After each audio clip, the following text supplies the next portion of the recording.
এটা একটা ভিডিও করুন। আসসালামু আলাইকুম। সবাই কেমন আছেন? কি অবস্থা? বিকেল বেলা আড্ডা দেওয়া হচ্ছে কেমন? আমি আপনাদেরকে একটা বিষয়ে দাওয়াত দিতে চাচ্ছি আর কি, যদি আপনারা অনুমতি দেন। বলতে পারবো? আচ্ছা, আমরা তো সবাই এখানে মুসলমান, আর একজন মুসলমানের উপরে আরেকজন মুসলমানের 6টা দায়িত্ব আসছে।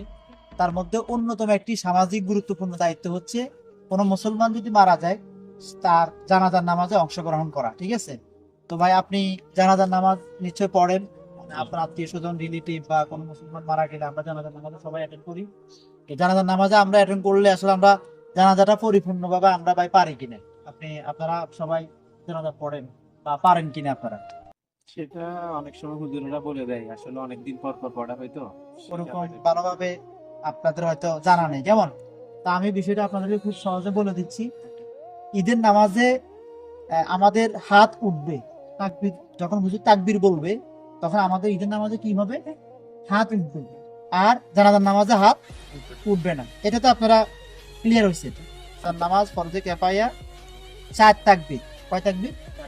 4 তাকবীরের সহিত এই ইমামের পিছনে যে মৃত ব্যক্তির জন্য দোয়া করবেন, ওই মৃত ব্যক্তিকে উদ্দেশ্য করে যে এই মৃত ব্যক্তির জন্য দোয়া কামনার উদ্দেশ্যে আমি দাঁড়ালাম, মুখী হয়ে দাঁড়ালাম, এটা বলে আমরা নিয়ত করব। কেমন?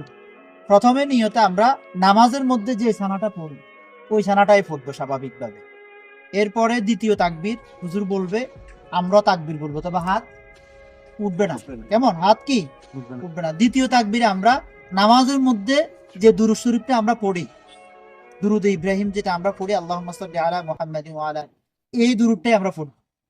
তৃতীয় তাকবীরে আমরা একটা দোয়া পড়বো। এই দোয়াটা খুবই সহজ, আপনারা যদি একটু সময় দেন শিখতে পারবেন। আমি আপনাদেরকে খুব তাড়াতাড়ি বলে দিচ্ছি। আল্লাহুম্মা গফির লি হাইয়িনা ওয়া মাইয়িতিনা ওয়া শাহিদিনা ওয়া গায়িবিনা ওয়া সগীরিনা ওয়া কাবীরিনা ওয়া যাকারিনা ওয়া উনসানা। এভাবে আপনারা ইউটিউব থেকে শিখে নিতে পারেন বা একটা অনেক কিতাব থেকে আছে শিখে নিতে পারবেন। এই দোয়াটা পড়ে হুজুর আরেকটা তাকবীর বলবে, সর্বশেষ তাকবীর।